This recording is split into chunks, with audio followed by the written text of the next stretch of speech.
Jammu Kashmir people's forum के chairman आदरणीय रमेश जी सब्बरवाल और अभी अभी जिनका आपने उद्बोधन सुना है, ऐसे राष्ट्रीय स्वयंसेवक संघ के स्तर कार्यवाह आदरणीय दत्तात्रेय जी Hosabale, justice Pramod ji Kohli, lieutenant general R K. जी शर्मा, लेफ्टिनेंट जनरल एम.एस. गोसाई जी, lieutenant general BK. Chaturvedi ji, अध्यक्ष यक्स सर्विसमैन एसोसिएशन, श्री पूर्व डीजीपी श्री अशोक कुमार भान जी और श्री सुदर्शन कुमार जी पूर्व DG, Shri Yashant Srivastava, major general S K. G Sharma, Paramvir Chakra विजेता captain Bana Singh ji, doctor S P. Ved ji पूर्व DGP, lieutenant general L R. Sagotra ji और यहाँ पर उपस्थित वीर गति प्राप्त सैनिकों एवं सुरक्षा कर्मियों के सभी सम्मानित परिवार के सदस्यगण और हमारे साथ यहाँ पर उपस्थित हैं हमारे भारत सरकार के मंत्री डॉक्टर जितेंद्र सिंह जी। बहनों भाइयों, अभी अभी आप लोगों को आदरणीय दत्तात्रेय जी होसबले का मार्गदर्शन प्राप्त हुआ है। मैं बहुत विस्तार में न जाते हुए यही कहना चाहूंगा कि जम्मू कश्मीर पीपुल्स फोरम ने कारगिल विजय दिवस की यह 23वीं वर्षगांठ मनाने का जो फैसला किया है, उसके लिए जम्मू कश्मीर पीपुल्स फोरम की जितनी भी सराहना की जाए वह कम है। मैं जम्मू कश्मीर पीपुल्स फोरम के बारे में लोगों से यह पूछ रहा था, इस फोरम की क्या भूमिका है। लोगों ने बताया कि जम्मू कश्मीर पीपुल्स फोरम ने विगत कुछ वर्षों में 1 दशक से अधिक हो गए जिस प्रकार से अपनी भूमिका निभाई है, अब यह जम्मू कश्मीर के लोगों की, जम्मू कश्मीर के आवाम की यह आवाज बनता जा रहा है। और इस जम्मू कश्मीर पीपुल्स फोरम को मैं अपनी तरफ से हार्दिक शुभकामनाएं देता हूं और साथ ही साथ उन्हें बधाई देता हूं। आज हम सब कारगिल विजय दिवस मनाने के लिए यहां पर एकत्रित हुए हैं।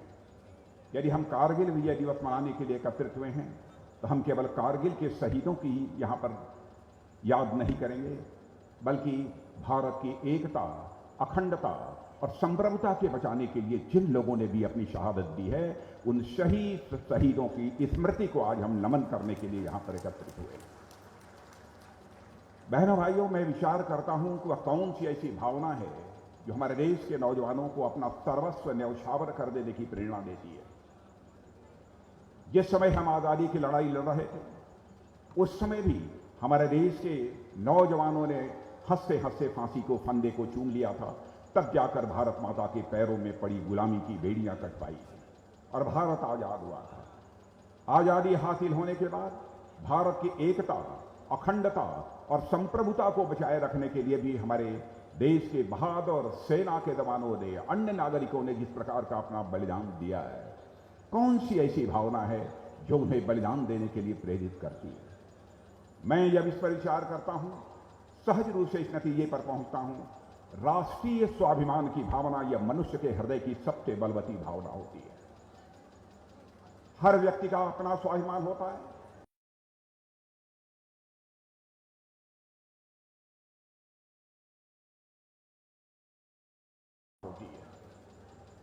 आजादी की लड़ाई जो हम लड़ रहे थे, यही राष्ट्रीय स्वाभिमान की भावना थी कि चंद्रशेखर आजाद, सरदार भगत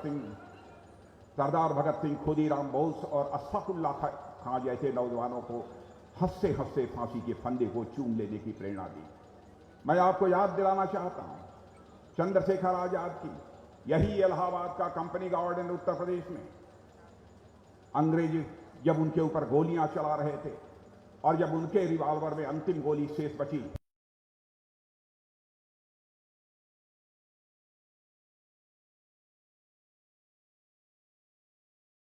गोली से शहीद होना चाहूंगा, तो अपनी रिवॉल्वर की गोलियों से अपने अंग्रेज दुश्मनों को भूनते भूनते रिवॉल्वर की अंतिम गोली अपने सीने में दाग लेने का काम किया था, वह चंद्रशेखर आजाद ने किया था। बहनों भाइयों, वह राष्ट्रीय स्वाभिमान की एक प्रबल भावना थी जिसने की अपनी शहादत देने की प्रेरणा उन्हें दी थी। मैं याद करना चाहता हूं अशफाकुल्ला खां को। 21 साल की जवानी थी। मां कहती थी, बेटा जवान हो गया है, शादी कर ले, बहू ला, मैं बूढ़ी हो गई हूं, मेरी देखभाल करेगी, मेरी परवरिश करेगी। लेकिन अशफाकुल्लाह के दिल में तो आजादी हासिल करने की दीवानगी थी। मुस्कुरा कर मां के आग्रह को टाल देता था। लेकिन जब अंग्रेजों की हत्या करने के मामले में उसे फांसी के तख्त पर ले जाया गया तो मजिस्ट्रेट ने पूछा, बोलो अशफाकुल्लाह, तुम्हारी अंतिम मुराद क्या है? जो भी तुम्हारी अंतिम मुराद होगी, यह संदेश तुम्हारी मां तक पहुंचा दिया जाएगा। बहादुर राष्ट्रीय स्वाभिमान के धनी अशफाकुल्लाह खान ने उसी फांसी के तख्त पर खड़े होकर कहा, ऐ मजिस्ट्रेट, जाकर मेरी मां तक यह संदेश पहुंचा दो कि तुम्हारा बेटा अशफाकुल्लाह आज फांसी के तख्त पर खड़े होकर अपनी शहादत देने जा रहा है, अपनी शादी रचाने जा रहा है। मजिस्ट्रेट ने पूछा, क्या अशफाकुल्लाह तुम पागल हो गए हो? फांसी के तख्त पर खड़े होकर, कहां है वह लड़की जिस लड़की के साथ फांसी के तख्त पर खड़े होकर तुम शादी रचाने जा रहे हो? अशफाकुल्लाह ने कहा, क्या मजिस्ट्रेट, क्या तुम अंधे हो गए हो? क्या तुझे दिखाई नहीं देता?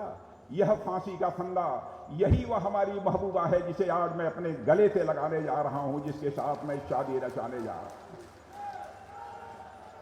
मेरे बहनों भाइयों, इसी राष्ट्रीय स्वाभिमान की प्रखर भावना के कारण ही हमारा यह भारत आजाद हुआ है, और इसी राष्ट्रीय स्वाभिमान की प्रखर भावना के कारण ही आज हमारे देश की एकता, अखंडता और संप्रभुता सुरक्षित है।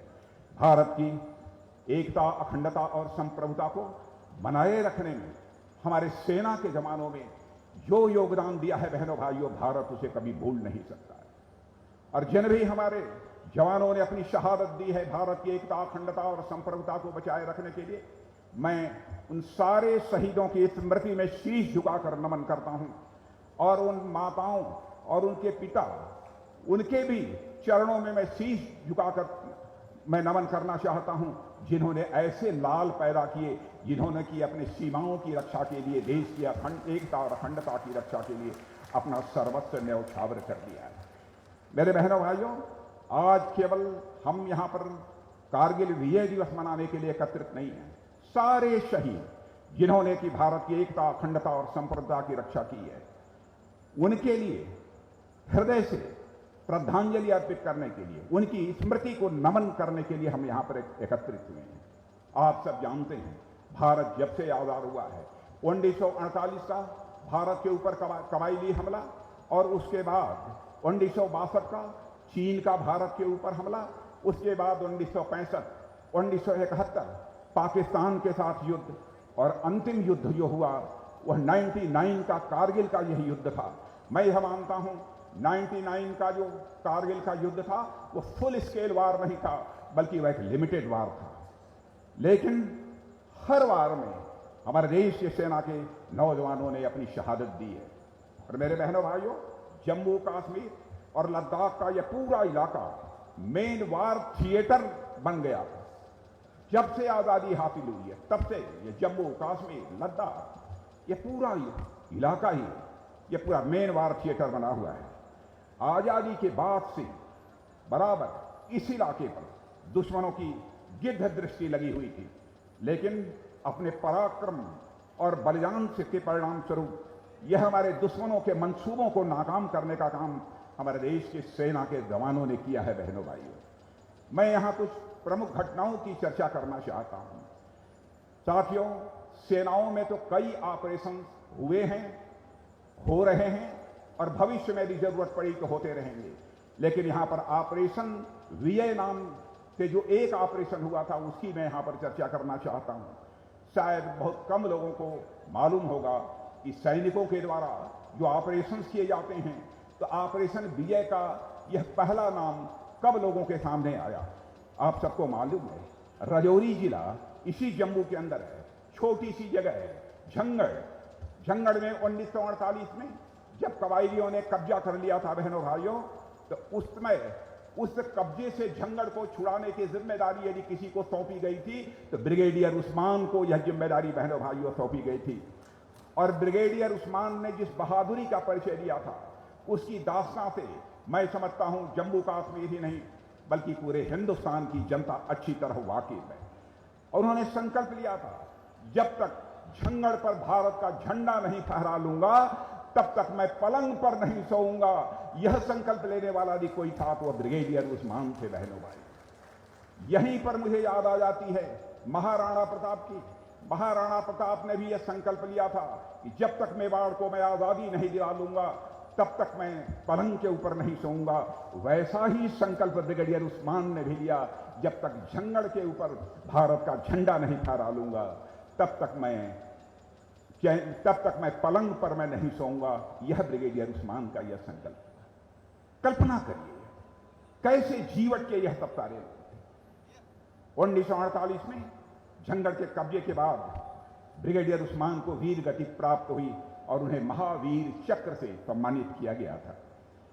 यदि ब्रिगेडियर उस्मान चाहते, मैं याद दिलाना चाहता हूं, ब्रिगेडियर उस्मान यदि चाहते मेरे बहनों भाइयों, तो अपने बलूची रेजिमेंट के साथ वह पाकिस्तान में बने रहते, लेकिन वह एक सच्चे भारतीय थे। वह भारत के लिए लड़ रहे थे, भारत की सीमाओं की रक्षा के लिए लड़ रहे थे, भारत की एकता, अखंडता और संप्रभुता के लिए लड़ रहे थे। आज ऐसे लोगों का स्मरण करने की आवश्यकता है। बहनों भाइयों, सभी का नाम तो यहां पर मैं नहीं ले सकता हूं।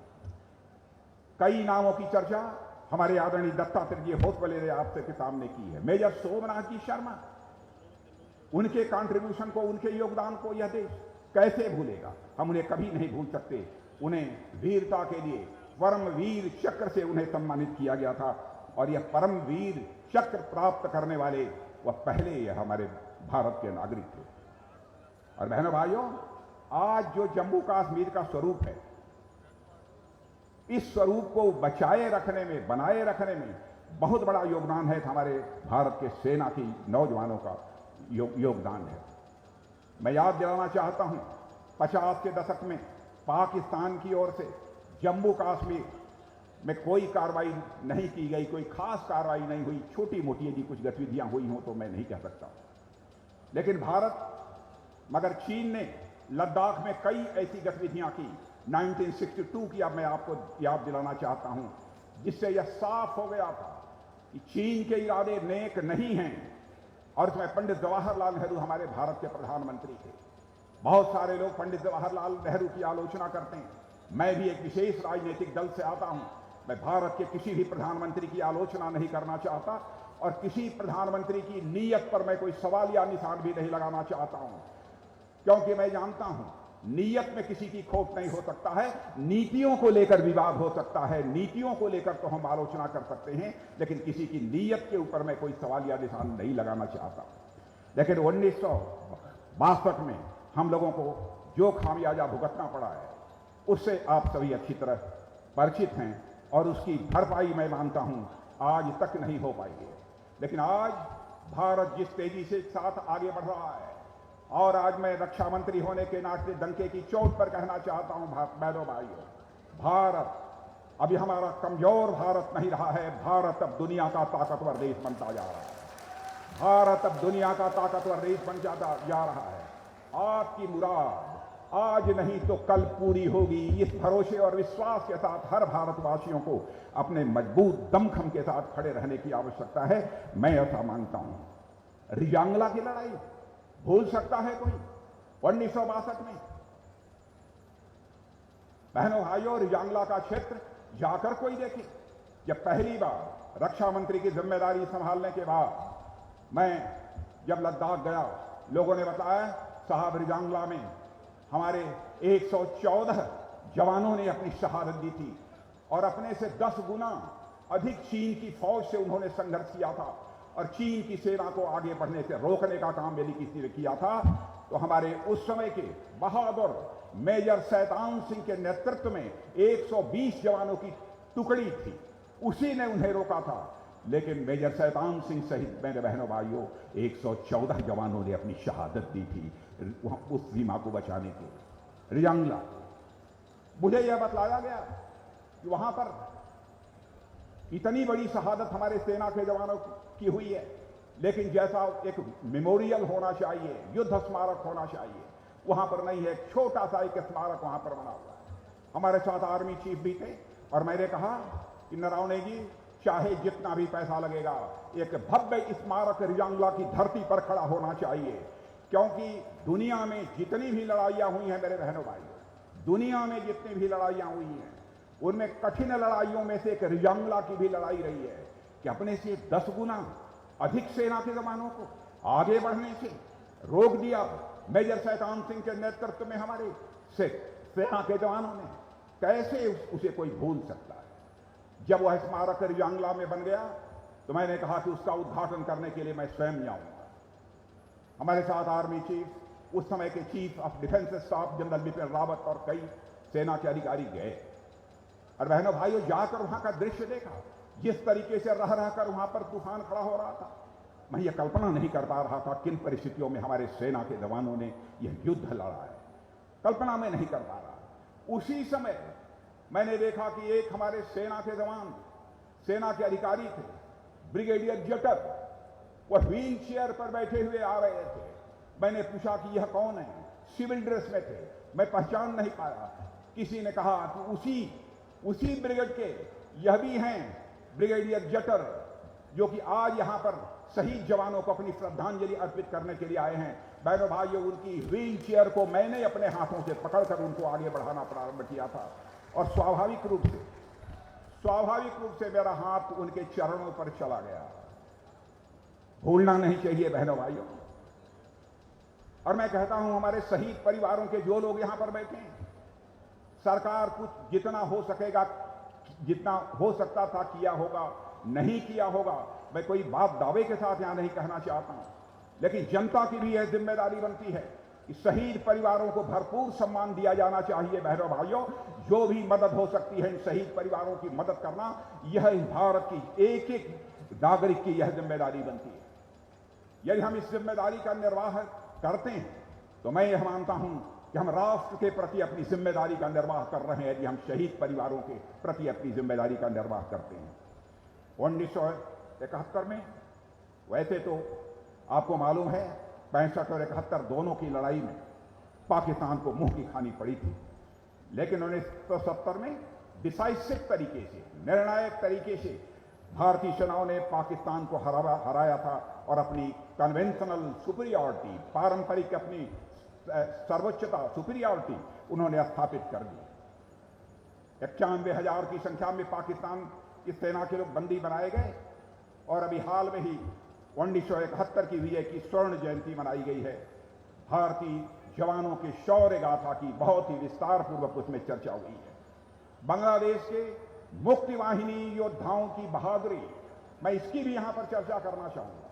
बांग्लादेश हमारा पड़ोसी देश है, लेकिन वहां के मुक्ति वाहिनी के योद्धाओं ने जो शौर्य पराक्रम का परिचय दिया था बहनों भाइयों उस समय, उसको भी हम भारत कभी भी नहीं भूल सकता है।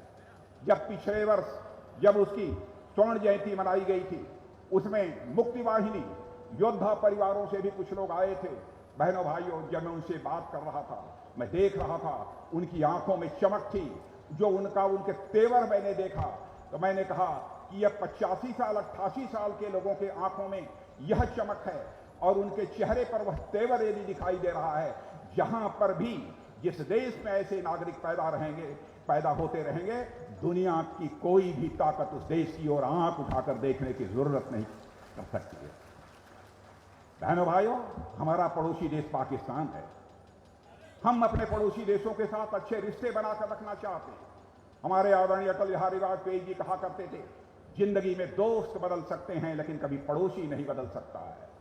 पड़ोसी के साथ बराबर अच्छे रिश्ते बनाकर रखना चाहिए। हम पड़ोसी देशों के साथ अच्छे रिश्ते बनाकर रखना चाहते हैं, लेकिन पता नहीं हमारे पड़ोसी को क्या हो गया। बार बार उसके बाद, मात खाने के बाद 65 और 71 में प्रॉक्सीवार का सिलसिला शुरू हो गया और बराबर वह कहता रहा, we can bleed India by 1000 cuts. बराबर हम भारत को हजारों लाखों चोट या पहुंचाते रहेंगे। कभी न्यूक्लियर पावर की बात दुनिया के कुछ देशों के द्वारा की गई, कभी किसी के द्वारा यह की गई बहनों भाई। लेकिन उन्हें 90 के दशक में भ्रम पैदा हो गया और वे भारत पर स्पेक्टिकुलर स्ट्राइक करके उसका कुछ हिस्से में वह प्रवेश कर गए। पता चला कि कारगिल द्रास सेक्टर में वह घुसपैठ उनकी हो चुकी है। बहनों भाइयों, उसके बाद हमारी सेना ने जो कुछ भी किया है वह आपसे छिपा हुआ नहीं है। पहले तो मैं यह भी आपको कहना चाहूंगा, पहले तो लगा कि हर बार की तरह यह कोई छोटी मोटी घटना होगी, परंतु बाद में पता चला जो हमारे इलाके कब्जे में थे उसमें भी किसी हद तक वह प्रवेश कर गए हैं। लेकिन उसके बाद जब इस बात की जानकारी मिली तो हमारे भारत के सेना के जवानों ने जो करिश्माई काम किया है बहनों भाइयों, उसे भारत कभी भूल नहीं सकता है। और मैं याद उस समय की यह भी आपको दिलाना चाहता हूं, उसके एक साल पहले यानी मई में 98 में कारगिल न्यूक्लियर टेस्ट भी हुआ था, पोखरण परीक्षण भी हुआ था। सारा अंतर्राष्ट्रीय जगत, सारी दुनिया हमारे खिलाफ हो गई थी और उस युद्ध में जिस तरीके से सारी दुनिया का समर्थन हमको प्राप्त होना चाहिए था वह प्राप्त नहीं हुआ। फिर भी आदरणीय अटल बिहारी वाजपेयी जी ने अपनी हिम्मत नहीं हारी बहनों भाइयों, और सेना की बराबर जवानों की और अधिकारियों की हौसला अफजाई करते रहे। और आपने सुना होगा, अभी आदरणीय हमारे दत्तात्रेय जी आपके सामने बतला रहे थे कैसे बहादुर जवानों ने विक्रम बत्रा की चर्चा उन्होंने की है आपके सामने। कैप्टन विक्रम बत्रा, उन्होंने कहा मैं जाऊंगा तो या तो भारत का तिरंगा झंडा लहराते हुए जाऊंगा, यदि हार गया तो तिरंगे झंडे में लिपट कर मैं जाऊंगा। जिस देश में माताओं ने ऐसे लालों को पैदा किया, जिस देश में भारत की माताओं ने ऐसे लाल पैदा किया हो, बहनों भाइयों किसकी हिम्मत है कि ऐसे देश को वह गुलाम बना सके। उस समय अंतर्राष्ट्रीय कुछ ताकतें ऐसी थी जो कि बार बार आकर भारत के प्रधानमंत्री को कहती थी भूलिए मत, पाकिस्तान के पास न्यूक्लियर बम है, पाकिस्तान न्यूक्लियर पावर है। लेकिन फिर भी हमारे आदरणीय अटल बिहारी वाजपेयी ने अंतर्राष्ट्रीय ताकतों के सामने झुकना उन्होंने स्वीकार नहीं किया। और आपको मालूम है कि उसमें किस तरीके से हम सबको विजय प्राप्त हुई थी। पहले तो उसके पहले स्वयं बस पर चढ़कर पाकिस्तान वह गए थे और लाहौर का जिस तरीके से लाहौर में लाहौर डिक्लेरेशन हुआ था फरवरी 99 में, उससे भी आप परिचित हैं। हम कभी सोच नहीं सकते थे इतना बड़ा लाहौर डिक्लेरेशन होने के बाद पाकिस्तान इस प्रकार की नापाक हरकत करने की कोशिश करेगा, लेकिन उसने किया है मेरे बहनों भाई। कैप्टन मनोज पांडे की भी मैं यहां पर याद करना चाहता हूं।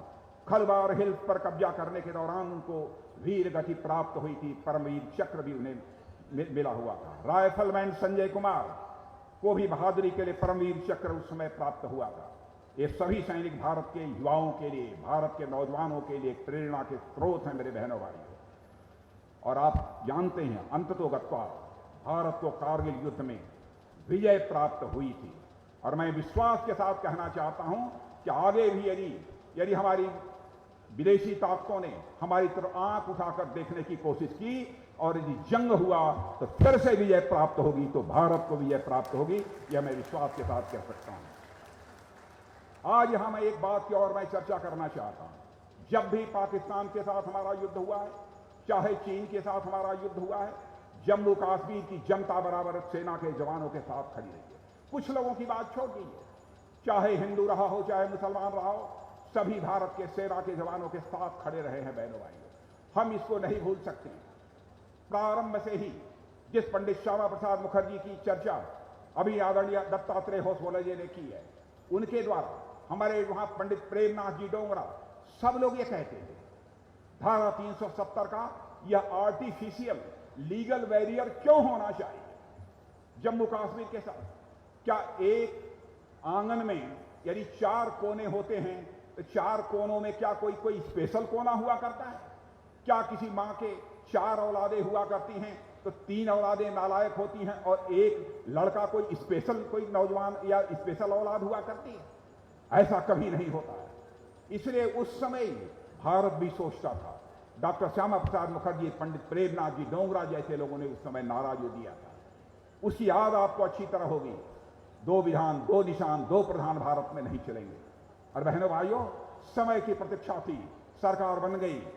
भारत ने जो उस समय सोचा था हमने जाकर उसको पूरा कर दिया बहनों भाइयों सरकार बनने के बाद। और लीगल, एक आर्टिफिशियल लीगल बैरियर जो लगा हुआ था जम्मू कश्मीर के साथ, धारा 370 का हमने उसे समाप्त कर दिया। यहां पर मैं यह भी चर्चा करना चाहूंगा, कारगिल का जो युद्ध हुआ है उसमें हमारे थल सेना, वायु सेना और हमारी जो जल सेना यानी आर्मी, नेवी और एयरफोर्स के अंदर जो ज्वाइंटनेस, जो एकता देखने को मिली है, एक दूसरे का जिस तरीके से सहयोग किया है, हम लोगों ने उसी से सीख लेते हुए फैसला किया है किसी प्रकार से अब ज्वाइंट कमांड, यहां पर ज्वाइंट थिएटर कमांड बनाए जाएंगे, हमारे देश में अब ज्वाइंट थिएटर कमांड बनाए जाएंगे और उस दिशा में हम तेजी के साथ मेरे बहनों भाइयों हम आगे बढ़ रहे हैं। कभी कभी लोग सवाल करते हैं लोग पाक अधिकृत कश्मीर के बारे में।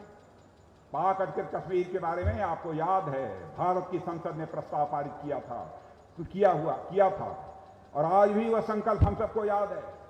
पाक ऑक्युपाइड जम्मू कश्मीर यह भारत का हिस्सा था, है और रहेगा। हम इसको मानते रहेंगे बहनों भाइयों, से हम कभी भूलेंगे नहीं, कभी हम उसे भूलेंगे। ये कैसे हो सकता है? शिव स्वरूप बाबा अमरनाथ हमारे यहां हों और मां शारदा शक्ति स्वरूपा यलोची के पार हों। बहनों भाइयों, यह बराबर है, यह चीज हमको सालती रहे। लेकिन मैं कहता हूं कि पाकिस्तान को ऊपर वाला सद्बुद्धि दे, इससे ज्यादा आगे बढ़कर मैं कुछ नहीं कहना चाहता। और यहां पर अंत में इतना ही कहना चाहूंगा कि मेरे बहनों भाइयों, हमारी ताकत का जहां तक एहसास हमारे पड़ोसी को है, मैं एक घटना की याद दिलाना आपको चाहता हूं। पायलट अभिनंदन को लेकर, पायलट अभिनंदन के नाम से आप सभी परिचित हैं अच्छी तरह से। पायलट अभिनंदन, जिस समय उनका हवाई जहाज वहां पर गिरा था, फाइटर प्लेन, और वह पाकिस्तान ने उनको बंदी बनाया था, जानते हैं वहां के फॉरेन मिनिस्टर ने पाकिस्तान की जो नेशनल असेंबली है उसमें खड़े होकर कहा कि मुझे यह बतलाया गया है कि हमारे आर्मी चीफ पाकिस्तान के आए थे और उन्होंने यह बतलाया यदि अभिनंदन को रात को 9 बजे के पहले दिन रिहा नहीं कर दिया गया तो भारत पाकिस्तान के ऊपर आक्रमण कर देगा। और उन्होंने कहा कि हमारे आर्मी चीफ के मस्तक के ऊपर पसीना हो रहा था, बहुत घबराए हुए। यह मैं नहीं कह रहा हूं, भारत की नेशनल असेंबली में स्वयं उनके फॉरेन मिनिस्टर ने कहा और आज भी उसकी रिकॉर्डिंग मौजूद है, उसको निकालकर आप देख सकते हैं। तो बहनों भाइयों, इसीलिए मैंने कहा भारत कोई कमजोर भारत नहीं है, भारत अब यह ताकतवर भारत बन चुका है बहनों भाई। और हम सब भारत को और ताकतवर भारत बनाने में लगे हुए हैं। इंडो चाइना स्टैंड ऑफ जो कुछ भी हुआ उसमें जिस तरीके से हमारे भारत के सेना के जवानों ने अपने शौर्य या पराक्रम का परिचय दिया है, मैं दावे के साथ कहना चाहता हूं बहुत सारी चीजें, बहुत सारी बातें यहां के लोगों को नहीं मालूम हो गई, लेकिन बहनों भाइयों, हमारे सेना के जवानों की जितनी भी तारीफ की जाए वह कम है। और जिन लोगों ने अपनी शहादत दी है, मैं उनकी स्मृति में यहां पर मैं हृदय से मैं नमन करना चाहता हूं। यह हमको कभी नहीं मानना चाहिए। जब हमारे पर हमला हुआ है, सदैव हम लोगों ने अपनी दृढ़ता का परिचय दिया है। जहां तक भारत का सवाल है, रक्षा के मामले में भारत दुनिया के दूसरे देशों से प्लेटफॉर्म्स लेता था, वेपन्स लेता था, एम्यूनिशंस लेता था, राइफल्स लेता था, टैंक्स लेता था। लेकिन हमारे प्रधानमंत्री नरेंद्र मोदी जी ने यह फैसला किया है कि भारत इन मामलों में भी आत्मनिर्भर होना चाहिए। टैंक बनने चाहिए तो भारत की धरती पर बनने चाहिए, लड़ने वाले हथियार यदि बनने चाहिए तो भारत की धरती पर यह हथियार बनने चाहिए, दुनिया के दूसरे देशों से नहीं। और मैं आपको बतला दूं, जो भी बजट निर्धारित हुआ है, एक डेडलाइन हमने तय कर दिया है कि जितना बजट है उसमें से 68% 68% डिफेंस प्रोक्योरमेंट यानी रक्षा संबंधित यदि खरीद होगी तो उन्हीं चीजों की खरीद होगी जो भारत की धरती पर बनते हैं और भारतवासियों के हाथों से बनते हैं, उन्हीं की खरीद होगी बहनों भाई। इसकी ओर जो है भारत तेजी के साथ आगे बढ़ रहा है। और हम लोगों ने कह दिया, विदेशी कंपनियां जिनसे हम पहले ताजो सामान लेते थे, हथियार लेते थे, हमने कहा यदि आपके पास टेक्नोलॉजी है, आइए भारत में बनाइए। इसमें भारतवासियों का भी हाथ होना चाहिए। Make in India and make for the world, यह संदेश हम लोगों ने दुनिया के दूसरे देशों को भी दिया है। और बड़ी संख्या में लोग यहां पर आ रहे हैं। पहले यह भारत हथियारों के मामले में दुनिया का सबसे बड़ा इंपोर्टर यानी आयात करने वाला देश माना जाता था हथियारों के मामले में। आज मैं जम्मू कश्मीर की जनता के माध्यम से हिंदुस्तान की जनता को बतलाना चाहता हूं, आज भारत हथियारों का आयात करने वाला दुनिया का नंबर 1 कंट्री नहीं रह गया है, बल्कि आज टॉप 25 कंट्रीज में आकर भारत खड़ा हो गया है। मेरे बहनों भाई, एक्सपोर्टर कंट्रीज में भारत खड़ा हो गया।